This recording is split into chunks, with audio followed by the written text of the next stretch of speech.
ତମେ କଣ କରୁଛ? ଆଇଫୋନ କରୁଛ? ଆଉ କଲ ଭଲ କରୁଛି।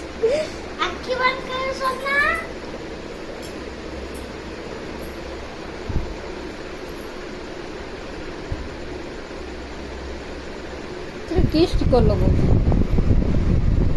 ଆଖି ଖୋଲ। ଏ ୱାଓ, ମୋ ପୁଅ ଭଲ ଆଇଫୋନ କରିଦେଲା। ହଁ, ତାପରେ କଣ କରିବ? ହଁ, କଣ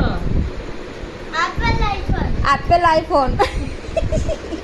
ଯାଅ, ତମ ମନସ୍କାମନା ପୂରଣ ହେଇଗଲା। ତମ ନାତି ତମକୁ ଆଇଫୋନ ଦେଇଦେଲା ହେଲା। ବାପା ଦେଖିବ ଦେଖ ପଛ ଆଡେ ତମର ଆଇଫୋନ ଲାଗିଛି।